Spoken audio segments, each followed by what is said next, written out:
सबसे पहले हम एक सेल की स्ट्रक्चर को सीखेंगे।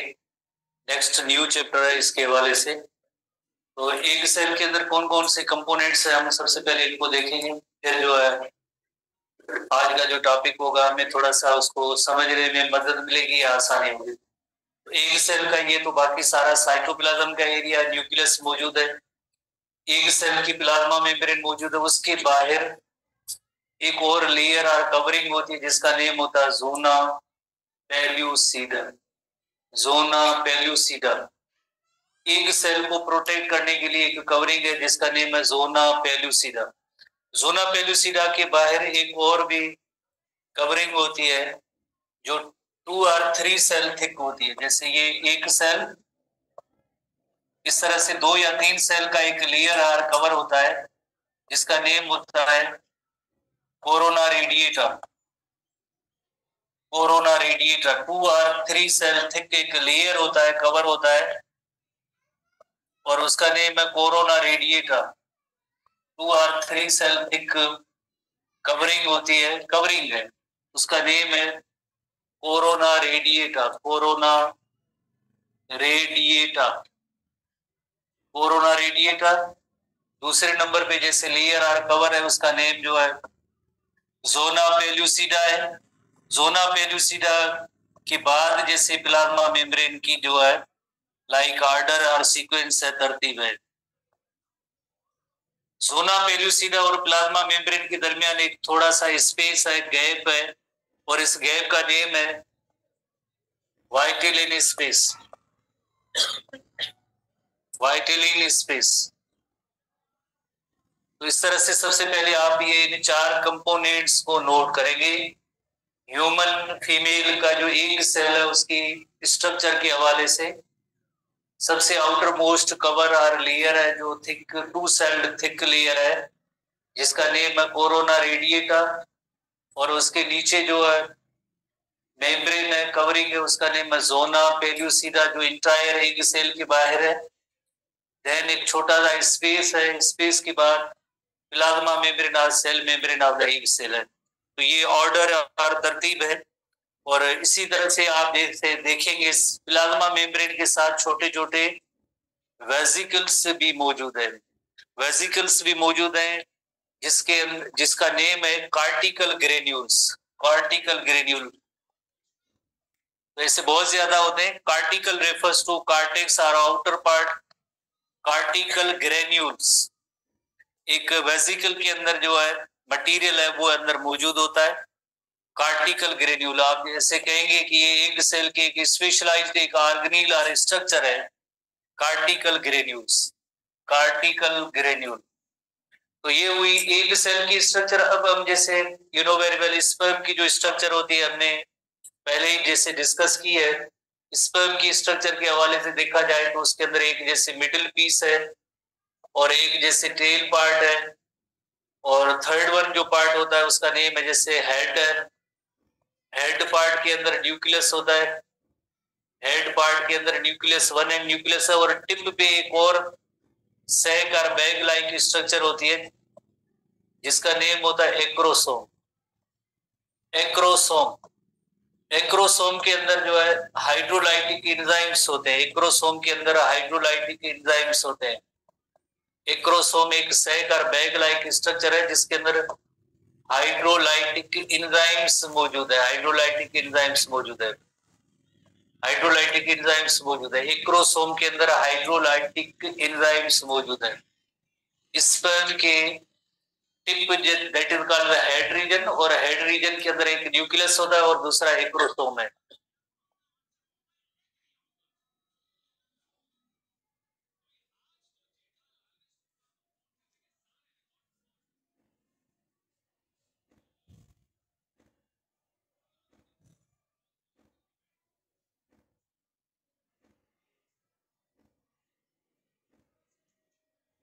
हेड रीजन के अंदर न्यूक्लियस मौजूद है।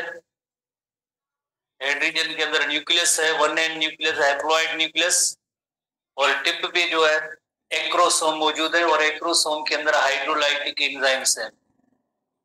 तो सबसे पहले जैसे यू नो वेरी वेल जो फर्टिलाइजेशन का अमल होता है उसके अंदर हम जनरली पढ़ते हैं कि एग और स्पर्म की यूनियन होती है। एग और स्पर्म की यूनियन के अमल को हम कहते हैं फर्टिलाइजेशन। एग और स्पर्म की यूनियन के अमल को हम कहेंगे फर्टिलाइजेशन। और फर्टिलाइजेशन के रिजल्ट में जो है जाइगोट बनता है। फर्टिलाइजेशन के रिजल्ट में जाइगोट स्ट्रक्चर बनती है। लाइक एग सेल भी हैप्लॉइड इन नेचर होता है, स्पर्म भी हैप्लॉइड इन नेचर, और उसके रिजल्ट में जाइगोट जो डिप्लॉइड स्ट्रक्चर बनती है, ये सिंगल सेल जाइगोट जो होता है, इसी में इंटायर एक न्यू ऑर्गेनिज्म बनता है। जब जाहिर है इसके अंदर जब माइटोसिस होगी, सेल डिवीजन होगी, रिपीटेड माइटोटिक डिवीजन्स होगी, तो देन जो है आगे एम्ब्रियो बनेगा, और देन एम्ब्रियो की लाइक डेवलपमेंट जैसे कंप्लीट होगी, तो उसके बाद देन जो एक यंग वन प्रोड्यूस होता है। तो इस तरह से ये जो अमल, ये जो लाइक इवेंट्स होते हैं, जनरली इन्हें हम कहते हैं डेवलपमेंट कहते हैं। इस अमल को हम कहते हैं ये डेवलपमेंट है, डेवलपमेंट के प्रोसेस है। यंग वन जैसे प्रोड्यूस होता है, उसके बाद उसकी लाइक इंक्रीज इन साइज होती रहती है, जिससे हम कहते हैं ग्रोथ कहते हैं। ग्रोथ और डेवलपमेंट में ये फर्क होता है। जब ग्रोथ होगी तो वो इंडिविजुअल जो है मैच्योर होगा या एडल्ट होगा, फुल साइज एडल्ट साइज तक आके पहुंचता है, तो ये by the result of growth. Development जो होती है जाइगोट से लेकर देन यंग वन जो प्रोड्यूस होता है मदर की बॉडी के अंदर, जिसके अंदर सीरीज ऑफ इवेंट्स जो होते हैं, दैट इज कॉल्ड डेवलपमेंट कहते हैं। और इसी सिंगल सेल जाइगोट से एक यंग वन प्रोड्यूस होता है, इसी सिंगल सेल जाइगोट से प्रोड्यूस होता है।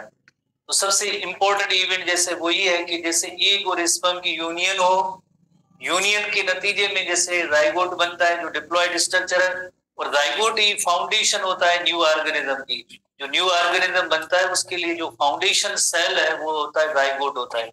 इसी सिंगल सेल से एक यंग वन बनेगा जिसके अंदर millions and billions of cells होते हैं। वो माइटोसिस प्रोसेस के जरिए, जिस माइटोसिस के लिए लफ्ज इस्तेमाल होता है आपको पता है, क्लीवेज इस्तेमाल होता है, सीरीज ऑफ माइटोटिक डिवीजन। बहरहाल हम इस पे आते हैं। तो सबसे पहले जैसे हम नोट करते हैं कि जैसे फर्टिलाइजेशन का अमल किस तरह से होता है, how the process of fertilization. Student ये कहाँ गए इधर,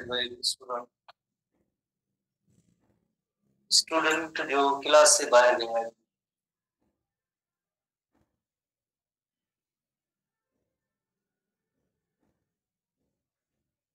फर्टिलाइजेशन का अमल जैसे हम इस पे आते हैं, सबसे पहले जैसे आप देखें जब भी स्पर्म एंड इससे पहले हमने एक टर्म जो नोट किया था, टर्म में फिगर है 200 टू 300 मिलियन स्पर्म्स जो है, 200 टू 300 मिलियन स्पर्म रिलीज होते हैं इजैक्यूलेशन के दौरान। पर वन स्पर्म जो है एक ही एक सेल को फर्टिलाइज करता है। One sperm fertilise the egg cell, only one sperm. बाकी रिमेनिंग जो स्पर्म्स है वो सब डीजनरेट हो जाते हैं, खत्म हो जाते हैं, मर जाते हैं, उनका कोई रोल नहीं होता है। Only and only one sperm fertilise the egg cell. तो किस तरह से फर्टिलाइजेशन का अमल होगा, तो सबसे पहले जैसे यू नो वेरी वेल की जो एक्रोसोम होता है उसके अंदर हाइड्रोलाइटिक एंजाइम्स होते हैं। तो जब भी जैसे स्पर्म आके एग सेल तक पहुंचता है, तो इस एक्रोसोम एक्रोसोम की मदद से ये जो लेयर है जोना पेल्यूसिडा, एक्रोसोम की मदद से जैसे जोना पेल्यूसिडा है, जोना पेल्यूसिडा इसको ये ब्रेक करते हैं एंजाइम्स। जोना पेल्यूसिडा ब्रेक होगा तो यकीनन जो ये plasma membrane of sperm cell, zona pellucida जो ब्रेक होगी, और उसके बाद जैसे plasma membrane of the sperm cell की जो प्लाज्मा मेम्ब्रेन है इसके अंदर रेजर का है ये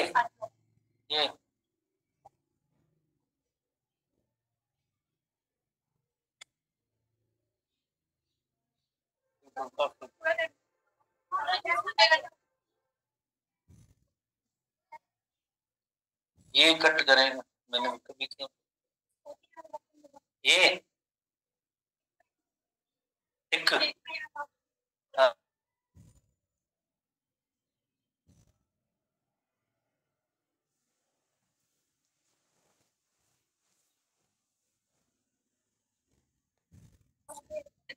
और करें, इसमें नहीं है।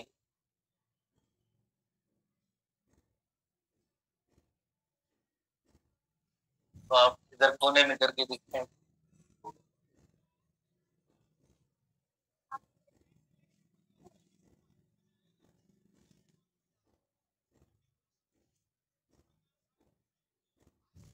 स्टूडेंट की चॉइस है कि इधर व्हाइट कर देते हैं, ठीक है। तो अब जो है स्पर्म सेल है, स्पर्म सेल, उसकी मेम्ब्रेन और वाइटिलिन में और जो प्लाज्मा मेम्ब्रेन है, ये दोनों आपस में फ्यूज हो जाएंगे। जाहिर है जोना पेलुसिडा जो ब्रेक होगी तो देन जो है plasma membrane of egg cell and plasma membrane of the sperm cell, वो दोनों फ्यूज हो गए। अब जो इसके अंदर न्यूक्लियस बचा है, न्यूक्लियस पोर्शन, बिकॉज जो रिमेनिंग पार्ट है, जो मिडिल पीस है या टेल जो है, वो उधर ही बाहर ही पड़ा होता है, इसका कोई रोल नहीं होता है फर्दर फर्टिलाइजेशन के वक्त। जस्ट इनका जो न्यूक्लियस होता है, वो न्यूक्लियस जो इंटर होगा इस एग सेल के अंदर, न्यूक्लियस इंटर होगा इस एग सेल के अंदर, न्यूक्लियस ही इंटर होता है। ये एग सेल है, ये एग सेल जो इंटर होगा न्यूक्लियस के अंदर, एंट्री होगी इसकी, न्यूक्लियस के अंदर एंट्री होगी। ये स्पर्म का न्यूक्लियस आके इंटर हुआ, ये ऑलरेडी एग सेल का जो है न्यूक्लियस है वो पहले से इसके अंदर मौजूद है। अब जो है स्पर्म का न्यूक्लियस है वो भी इस एग सेल के अंदर आया है।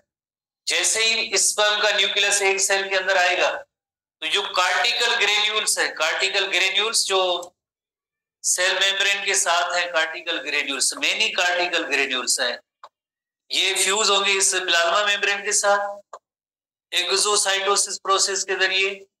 जितने भी लाइक इसके अंदर कंटेंट है, अक्सर जो प्रोटीन्स और कुछ पॉलीसेकेराइड होते हैं, तो जितने भी लाइक इसके अंदर जैसे फर्टिलाइजेशन होगी उसके बाद ये जितने भी इसके कंटेंट्स होंगे इस कार्टिकल ग्रेन्यूल के अंदर, वो सब इस स्पेस के अंदर आ जाएंगे। कौन सा स्पेस? स्पेस है वाइटिलिन स्पेस। तो ये वाइटिलिन स्पेस के अंदर आ जाएंगे तो देन इस लेयर को जो मजीद ये थिक कर देंगे और उसके बाद कोई दूसरा स्पर्म इस एग सेल के अंदर इंटर नहीं हो सकता है, कोई दूसरा स्पर्म इस इंटर सेल एग सेल के अंदर इंटर नहीं हो सकता है। हालांकि इजैक्यूलेशन के दौरान 200 to 300 मिलियन स्पर्म्स होते हैं, वो भी इस एग सेल के इर्द गिर्द ही होते हैं।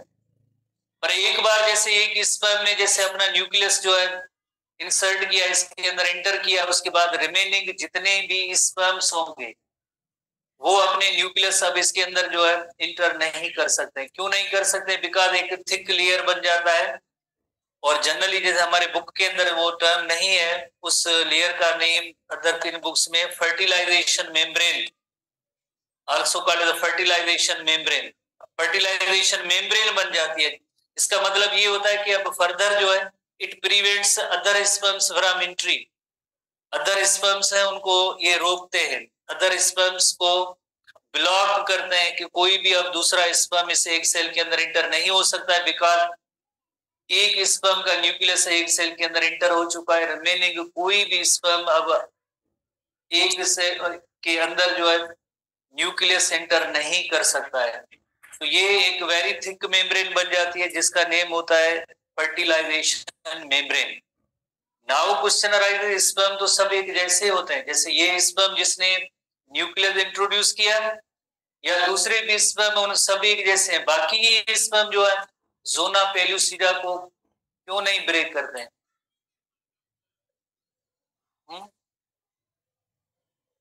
अनदर एनर्जेटिक नहीं, जोना पेलुसिडा को ब्रेक करने के लिए तो हाइड्रोलाइटिक एंजाइम्स का ये काम होता है। हाइड्रोलाइटिक एंजाइम्स तो एक्रोसोम में मौजूद है, एक्रोसोम तो सब स्पर्म के अंदर मौजूद है। आप बताएं वाई?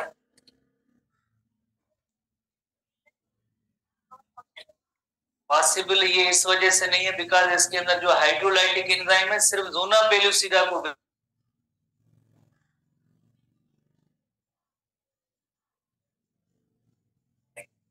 काफी सारे प्रोटीन्स है, काफी सारे पॉलीसेकेराइड है, तो उनको तो ये जोना पेलुसिडा की तरह ब्रेक नहीं कर सकते ये एंजाइम। इन एंजाइम का काम था जोना पेलुसिडा को ब्रेक करना।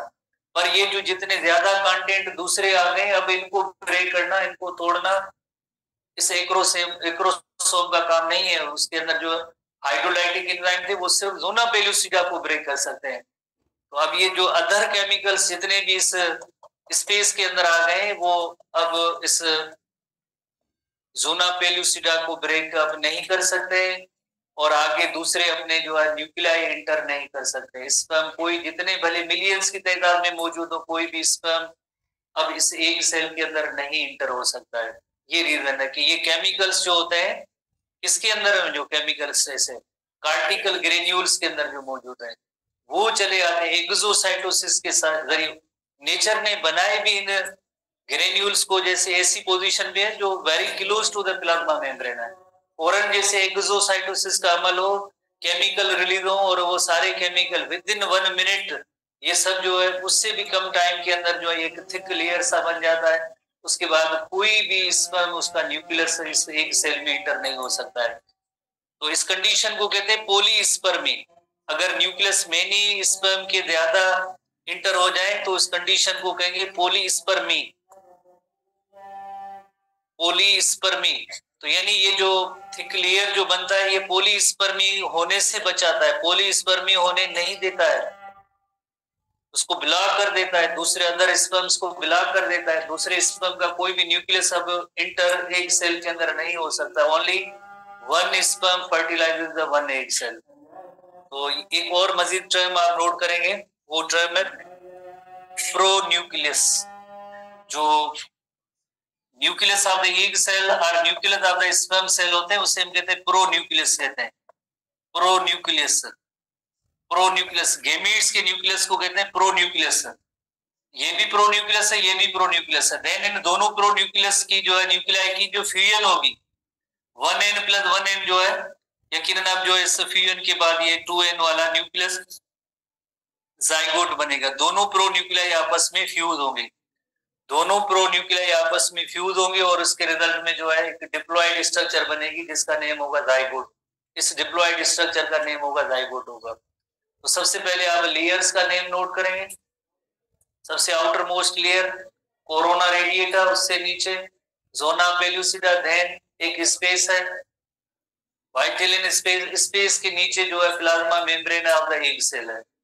Plasma membrane of egg cell के साथ क्या होते हैं, पार्टिकल ग्रेन्यूल्स होते हैं। तो जैसे स्पर्म आता है या कि एक्रोसोम जो है उसमें एंजाइम रिलीज करते हैं, एंजाइम रिलीज करने से क्या होता है, जोना पेलुसिडा ब्रेक होता है। Then plasma membrane of the sperm and plasma membrane of the egg cell fuse होंगे।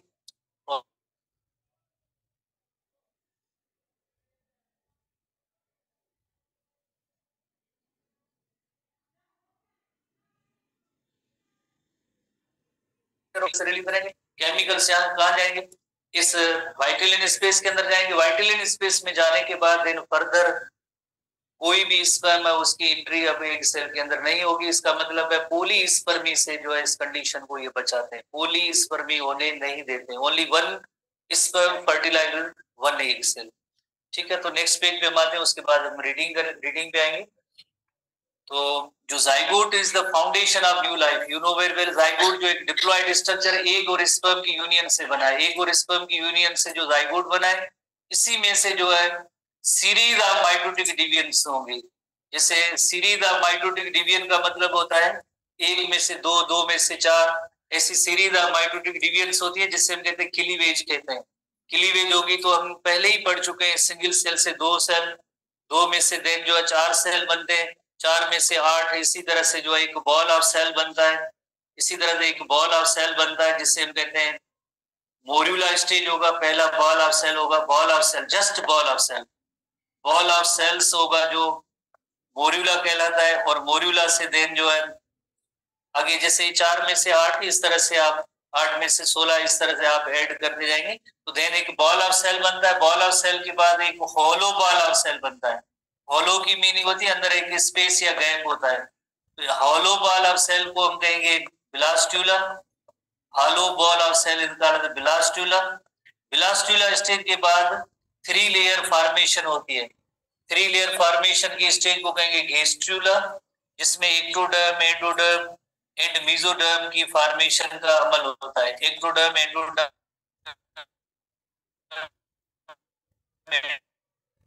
मेसोडर्म फॉर्मेशन गेस्ट्रुला के मोर्यूला, ब्लास्टुला, गेस्ट्रुला, एक्टोडर्म, एंडोडर्म और मेसोडर्म बनते हैं। तो ये जो है एक किस्म के टिश्यूज होते हैं। देन उनमें डिफरेंट ऑर्गन्स बनेंगे, ऑर्गन से आगे सिस्टम, इसकी एक एम्ब्रियो जैसी स्ट्रक्चर बनेगी। ये है तो सब, ये एम्ब्रियो डेवलपमेंट कंप्लीट होगी तो यंग वन जो है पैदा होता है या बर्थ या जन्म होता है।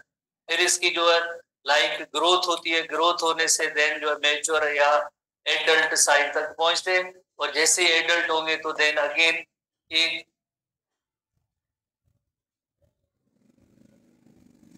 एक और स्पर्म प्रोड्यूस होंगे दोबारा।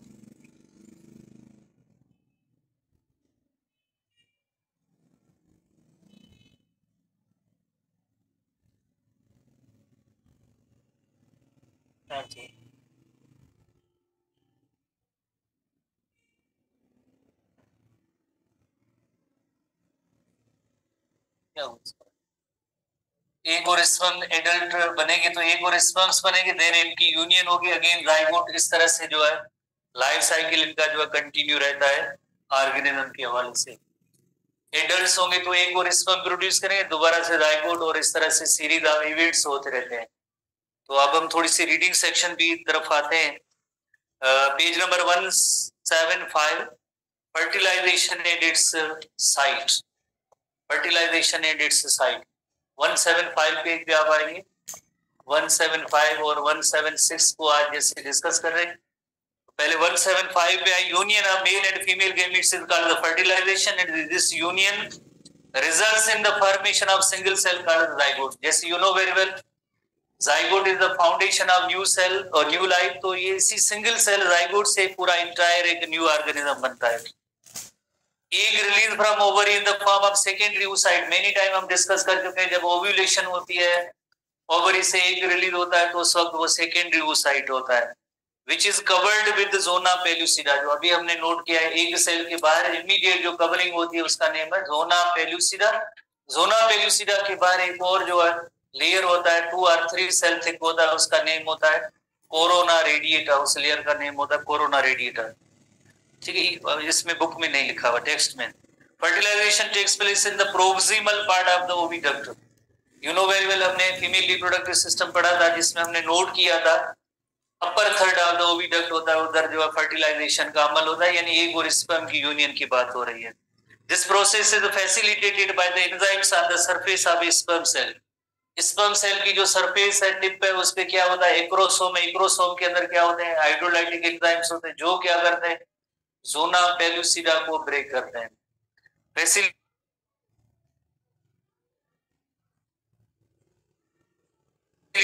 बाय पेल्यूसिडा को ब्रेक करें। देन क्या होगा, जोना पेल्यूसिडा ब्रेक होगी तो plasma membrane of the sperm cell और plasma membrane of egg cell fuse होगी। फ्यूज होने से देन क्या होगा, जो स्पर्म जो न्यूक्लियस होगा वो एग सेल के अंदर एंटर होता है। Once sperm cell successfully penetrated the egg cell, zona pellucida of the egg undergoes changes that prevent any other sperm from entering। अब वो कौन सी चेंजेस, जैसे कार्टिकल ग्रेन्यूल्स होते हैं, वो एक्सोसाइटोसिस के जरिए केमिकल्स रिलीज करेंगे, कहाँ जाएंगे, वाइटल इन स्पेस में जाएंगे, जिसकी वजह से अब जाहिर है अरेंजमेंट चेंज हो गई, तो फर्दर जो स्पर्म्स की अब एंट्री नहीं होगी। So next, once sperm cell enter the egg cell, the two cell fuse together. जैसे ये न्यूक्लियस ही फ्यूज होते हैं, और इसमें न्यूक्लियाई को कहते हैं प्रोन्यूक्लियस, कहते हैं male pronucleus and female pronucleus. Egg और स्पर्म सेल के न्यूक्लियस को प्रोन्यूक्लियस कहते हैं। देन प्रोन्यूक्लियाई दोनों फ्यूज होंगे तो जाइगोट बनेगा। This makes the beginning of the development of the new individual. जैसे हम पहले ही नोट किए हमने ये point, zygote is the beginning of life. New life की जो बिगिनिंग और स्टार्ट होती है वो जाइगोट सिंगल सेल से होती है। The zygote then undergoes a series of mitotic division, cell division, transform as it travels down the fallopian tube towards the uterus. इसकी तस्वीर हम प्रीवियस चैप्टर के अंदर पढ़ चुके हैं। जैसे जाइगोट बनने के बाद 2 cell stage, 4 cell stage, then 8 cell stage, और आपको बताया 8 to 9th डे के करीब जो है यूटेरस के अंदर वो इम्प्लांटेशन का अमल होता है। ये सारी चीजें हम पहले से ही पढ़ चुके हैं। Where it implant into the uterine lining and continues to develop. There आगे जो पूरा 9 मंथ्स तक ये प्रेगनेंसी या जेस्टेशन पीरियड कंटिन्यू रहता है, और तब जाके यंग वन जो जाके प्रोड्यूस होता है। हम इसकी सीरीज और सीक्वेंस से पहले ही बना चुके हैं। जैसे ये किसी भी लाइक जैसे ह्यूमन बीइंग या कोई भी सेक्सुअली रिप्रोड्यूसिंग ऑर्गेनिज्म जो एनिमल होते हैं उनके अंदर इस तरह का जो है लाइफ साइकिल होता है। अब हम थोड़ा सा एक और हेडिंग पे आते हैं।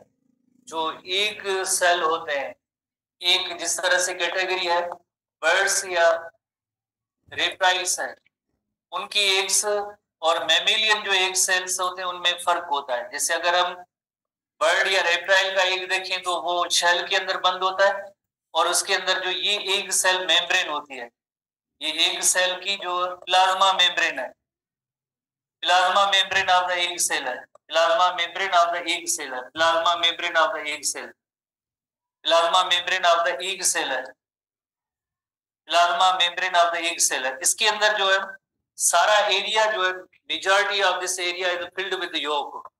अक्सर ये सब यॉक से ही भरा होता है, एग सेल जो है यॉक से ही भरा होता है, काफी सारी यॉक होती है, और एक छोटा सा साइटोप्लाज्म का पोर्शन होता है, उधर जो न्यूक्लियस होता है।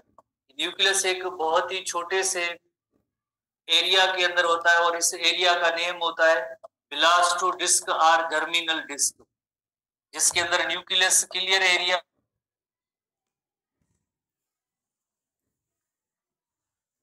मौजूद है, जिसके ब्लास्टो डिस्क और जर्मिनल डिस्क वो एक सेल का एरिया होता है जिसके अंदर न्यूक्लियस है। बाकी साइटोप्लाज्म टोटली जो है यॉक से भरा हुआ है।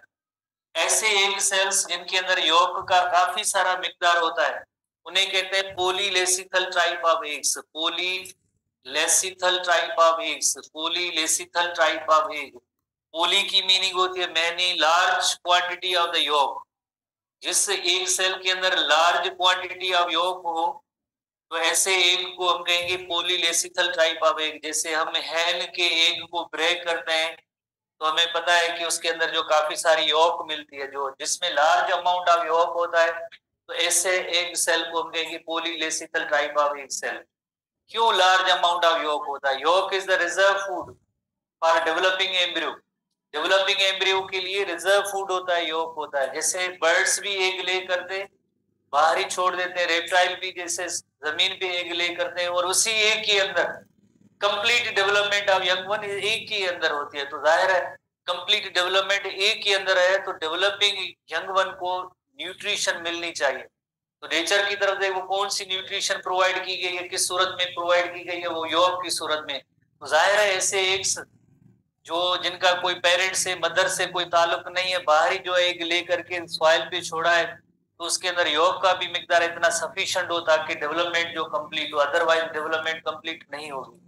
इसके मुकाबले में जैसे अगर हम मैमल्स के एग्स की बात करें तो उसके अंदर यॉक का मिकदार बहुत ही कम होता है या ना होने के बराबर होता है, जिसे कहते हैं माइक्रोलेसिथल या अलेसिथल भी कहते हैं। अलेसिथल की मीनिंग होती है जिसमें नो योक, जिसमें योक ना हो।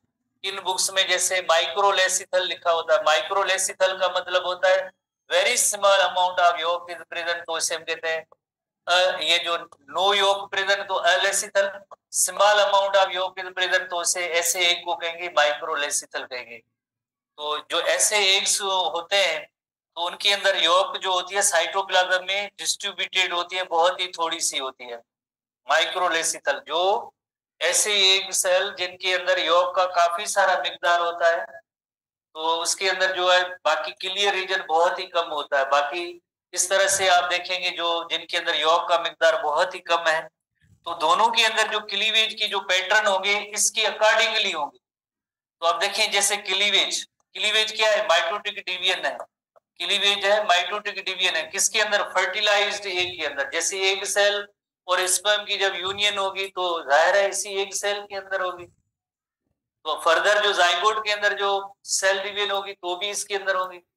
तो जाइगोट जब बनेगा तो ये तो सारा यॉक से भरा हुआ है। यॉक को डिवाइड करना आसान काम नहीं है, और डिवीजन नहीं होगी तो जो सेल डिवीजन होगी ओनली थोड़े से ही रीजन में होगी। कौन सी रीजन में होगी? जो ब्लास्टो डिस्क या जर्मिनल डिस्क का रीजन है। कंप्लीट जो है फर्टिलाइज्ड एग डिवाइड नहीं होगा। ऐसे क्लीवेज को कहेंगे मीरोब्लास्टिक क्लीवेज, मीरोब्लास्टिक क्लीवेज, जो ओनली एंड ओनली जो है yolky half does not divide. इसके अंदर जो योकी हाफ है वो डिवाइड नहीं होगा। क्लीवेज की मीनिंग है division. Yolky half does not divide, divide नहीं होता है। ओनली जो है साइटोप्लाज्म का थोड़ा सा एरिया होता है, ब्लास्टो डिस्क या जर्मिनल डिस्क है, यही डिवाइड हो सकता है। क्यों नहीं डिवाइड होता है? बिकॉज साइटोप्लाज्म सारा वो यॉर्क से भरा होता है, तो आसानी से डिवीजन नहीं होती है। इसके मुकाबले में जिनके अंदर यॉर्क बहुत ही कम होती है, तो उनके अंदर जो क्लीवेज होता है उस क्लीवेज को कहते हैं holoblastic cleavage. Holoblastic cleavage, such cleavage are called holoblastic cleavage. Holo की मीनिंग होती है कंप्लीट, पूरा सेल जो है ये डिवाइड होगा। जैसे एक सेल में दो बनेंगे तभी ये मुकम्मल डिवाइड, ये भी जैसे दो में से चार बनेंगे तो ये कंप्लीटली साइटोप्लाज्म न्यूक्लियस सब डिवाइड होगी। और इसके अंदर जब डिवीजन होगी तो ओनली एंड ओनली ये जो पार्ट होता है इसके अंदर डिवीजन होती है। बाकी जो पूरा जो है यकीनन उसके अंदर जो पूरे जो पार्ट के अंदर जो है डिवीजन नहीं होगी। जैसे इस तो ये थोड़ा सा आप टेक्स्ट इसको पढ़ लेना। तो सर मुमताज साहब आ गए, टाइम भी हमारा काफी सारा हो गया। कौन सी टर्म को आप डिस्कस करेंगे? एक मीरोब्लास्टिक क्लीवेज और दूसरा होलोब्लास्टिक। कल हम टाइप्स ऑफ एग्स पढ़ेंगे।